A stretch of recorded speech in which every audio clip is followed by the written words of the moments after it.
Welcome students.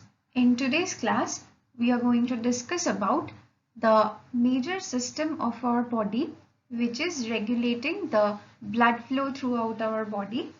And through blood flow, it is also regulating the transportation of oxygen, food, and removal of some wasteful substances from our body, which is the circulatory system, or it is also called the cardiovascular system.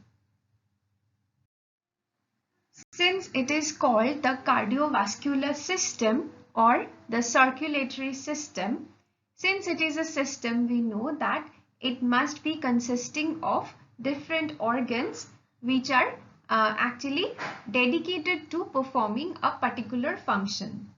Now, what are those particular functions that this system is performing? The first one is transporting the oxygen and nutrients to different body cells or different parts of the body. So why the body cells need oxygen and nutrients? Because every cell is performing and continuously active, doing some chemical reactions of our body or some other function which is keeping our body functioning properly. So in order for the cells to function properly and continuously, it needs the supply of nutrients or food, which is the source of energy, and oxygen, which is very important for respiration of the cells.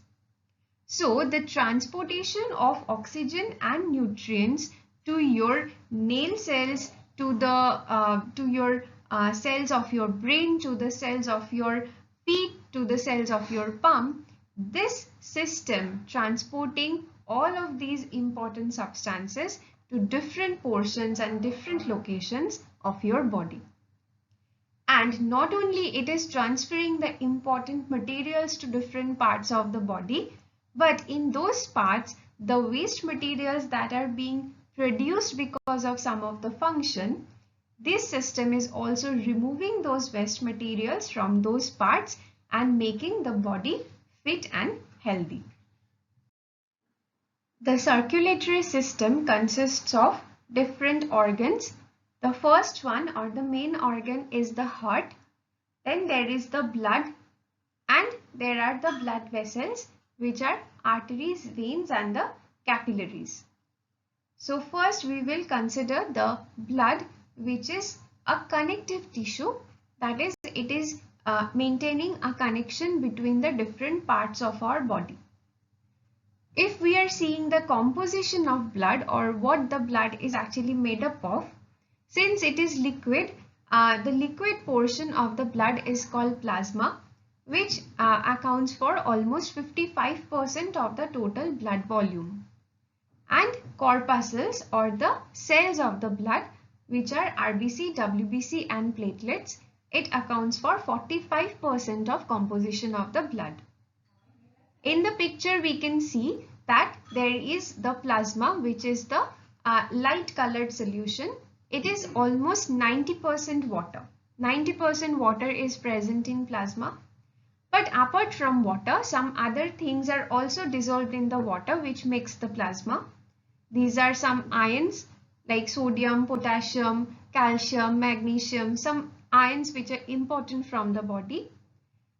Proteins, then some nutrients like fat, carbohydrate, or protein, or some amino acids or vitamins, some waste materials, and some gases as well.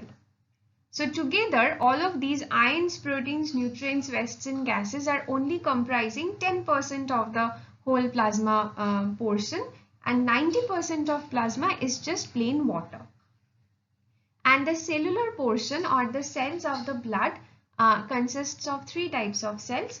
The red blood cells, which are giving the characteristic red color to the blood, the white blood cells, and the platelets. We will know about them in detail. RBC or the red blood cells are also known as the erythrocytes, which are the scientific names of these cells. These cells are actually very responsible for circulating the oxygen throughout the body and to every body tissue and every body cell. So RBC is very crucial for our existence because without RBC, the oxygen cannot be transported through our body. Why? What is there in RBC which is very special for delivering oxygen? RBC is actually composed of two parts. One is the protein part and another is a part which is containing an iron containing pigment which is called the heme.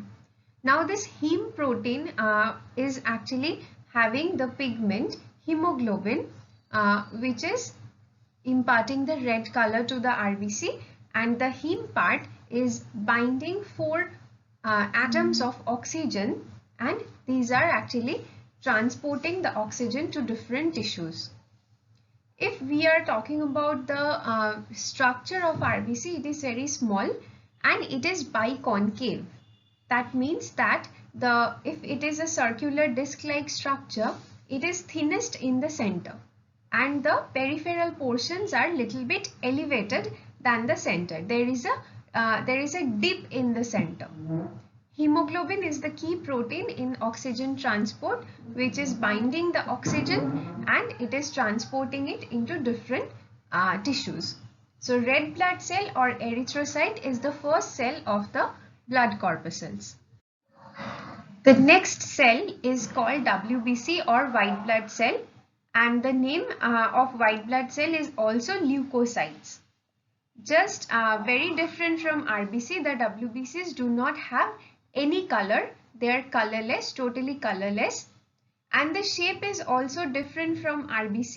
The WBCs are oval or almost circular in shape, and they have a lobed nucleus. They either have an oval or circular type of nucleus or a lobed nucleus. That means the nucleus has multiple lobes. The main function of WBC is to perform a protective role. That is, whenever some pathogens, that is disease causing germs like bacteria, virus, protozoa or fungi that might enter in our body, different WBCs are going to attack those pathogens and make the body free of those pathogens. And some of the WBCs are also producing a particular chemical which is called the antibodies, and these antibodies are in turn attacking those pathogens and killing those pathogens.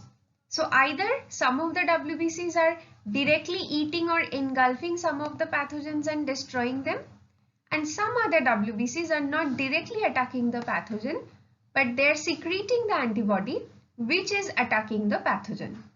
In either of the cases, they are actually performing the immune role or the protective role. One major difference between RBC and WBC is that the RBCs do not have nucleus in them, so that almost all the space is available for the oxygen binding. So the oxygen binding is more efficient. But in WBC, the nucleus is present, and there are different types of WBCs which are actually recognizable because of the different shapes of the nucleus of these WBCs. As we can see in the picture, the first type of WBC is called neutrophil, and it has a nucleus which is having 3 lobes. 2 lobes are smaller and 1 lobe is bigger.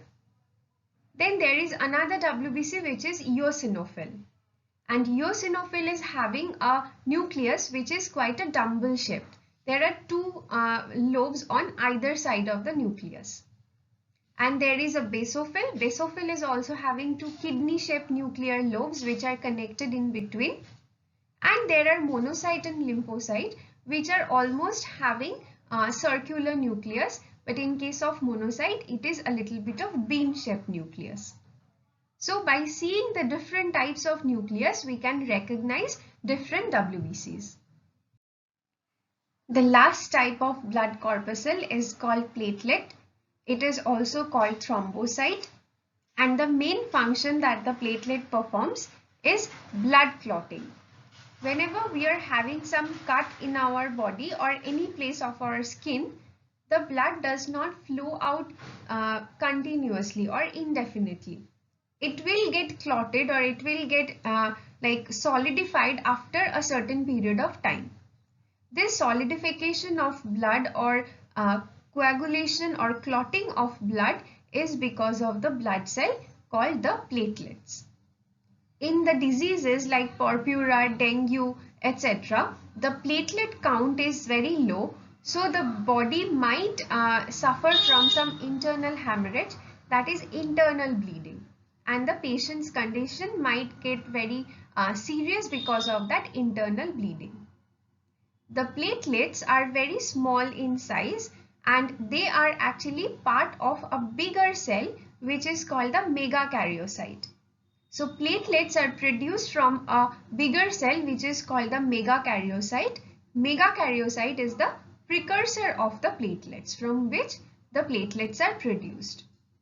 Whenever some part of the skin will experience a cut or some damage, all the platelets will come there at the cut portion and they will form a clot or meshwork of proteins and blood cells, and this clot is preventing further blood loss. That is the main function of the platelet. If we summarize the functions of the blood, there are different functions. First is nutrient transport. It is transporting the carbohydrate, then fats and the proteins or amino acids to different parts of our body. We can actually correlate this with the digestive system. Remember, in digestive system, the absorption of the nutrients was actually happening in the ileum portion of the small intestine. And ileum had some villi-like structures in the inner wall, and villi had blood vessel connection. So the carbohydrate and amino acid was actually entering inside the blood vessel, and through those blood vessels, the blood was transporting these nutrients to different parts of the body, so that every cell has proper nutrient supply, so that every cell can perform all of their dedicated functions. The blood is also helping us in gas exchange, that is in lung there is the exchange of carbon dioxide and oxygen with the internal and the external environment. Oxygen is actually taken in from the external atmosphere to the blood vessel in the lung, and the carbon dioxide, which is a waste material and which is very poisonous and harmful for our body, is let off or it is exhaled through our lung to the outside environment. It is also helping in this gas exchange process. It is also helping in waste removal, because some of the wastes that are present in blood like nitrogenous wastes, urea and all of that, they are going to the kidney through the blood supply of the kidney, and the kidney is filtering those wastes in the form of urine, and the urine is coming out through our body. It is also maintaining the water balance, because we know that blood is mostly consisting of plasma, which is 90% of water. So it is also maintaining the water balance of our body. It is also maintaining the temperature of our body at a particular or constant range. This is a little bit of complex mechanism in temperature regulation. When you will go in higher classes, you will know how the blood is helping in temperature regulation. It is performing some role in immunity, because it has the WBC, which are immune cells of our body, and it is also preventing bleeding through the presence of the platelets. These are the functions that the blood is performing. Now, the second organ of the circulatory system are the blood vessels. The blood vessels are of three types: artery, veins and the capillaries. Very simple way to remember which are arteries and which are veins is that the arteries are carrying the oxygenated blood and veins are carrying less oxygenated blood. It is a very wrong term to use the term deoxygenated blood, because deoxygenated means total absence of oxygen. But every blood or all of the blood that is present in our body, it is never totally devoid of oxygen. So the better term is to use less oxygenated blood. And structural, what is the structural identification of artery and veins? Arteries are the blood vessels that are actually taking the blood away from the heart. So it is taking the blood away from the heart to different parts of the body, and veins are the blood vessels which are carrying the blood towards the heart. So the direction of the blood flow is different in artery and vein.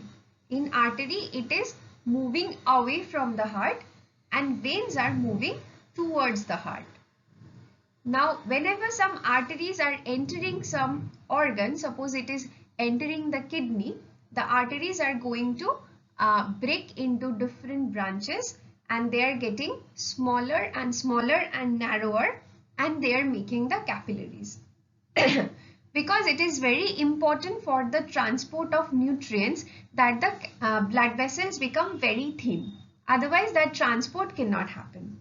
So capillaries are forming in every organ, and after the transport is totally happening, the capillaries are again going to rejoin together and form the vein, which is carrying the waste material and less oxygenated blood to the heart again for purification. Now, there are some other differences between arteries and veins as well. The arteries are actually having a very thinner inside diameter. They are having a thicker wall, but veins are having a layer which is, or wall, which is very narrow. So the inner portion or inner diameter of the veins is quite bigger than the arteries. And the veins are also having some valves inside them, which are preventing the backflow of the blood through the veins. But in the arteries, there is no valve present. So the valve is only present in the veins. And artery wall is having an elastic layer of protein, which is making the artery wall very elastic in nature. But vein wall does not have this elastic layer of protein, so they are non-elastic compared to the arteries.